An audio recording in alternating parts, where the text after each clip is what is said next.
Today we have come to RSPB Snettisham, which is a wetland reserve next to some really important mudflats and salt marsh.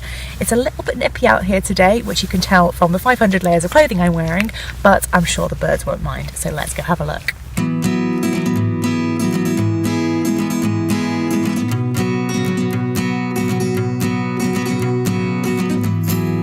And we've made it to the sea. This area of mudflat behind me is referred to as the Wash, and it is an absolute haven for wading birds. Hundreds of thousands come here every year to feed. And just in the short amount of time that we've been here now, we've seen so many species, including curlew, shelduck, black-tailed godwit, and quite a few others. So we're going to continue down this path and go to one of the hides and see if we can get any closer to them.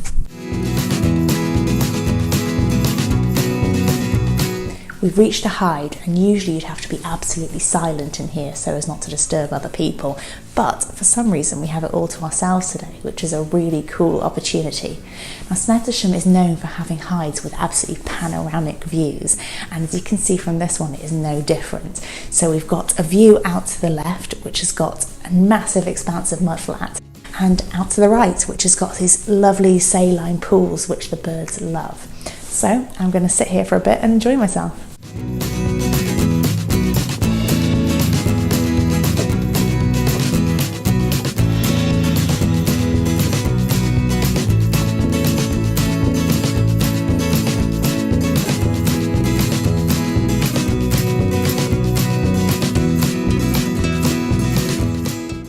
Out here on these saline lakes, I've seen loads of grey-lag geese, but there's another type of goose that has people absolutely flocking to this reserve, and that's the pink-footed goose. In the mornings, the pink-footed geese all rise up from where they've roosted overnight and go to feed in the nearby fields.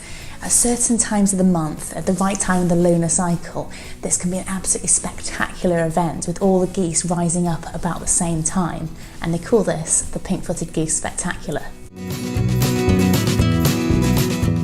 We've just come out of the hide and there's this enormous flock of wading birds flying around outside. It's got redshank, oyster catchers, some lapwing in there, and they probably come up either because they're just moving to another place to feed or because a predator sent them up into the air. But what it shows us is the amazing diversity and just sheer number of birds that are out here.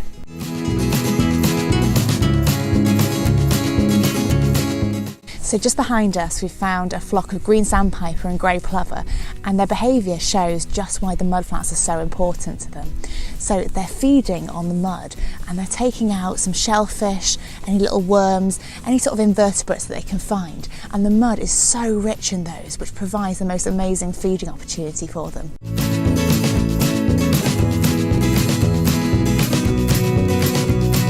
We've seen that the Wash is an amazing area for wader biodiversity, and it's undeniably beautiful too. But areas such as these are under threat from coastal development and climate change, which is causing sea levels to rise.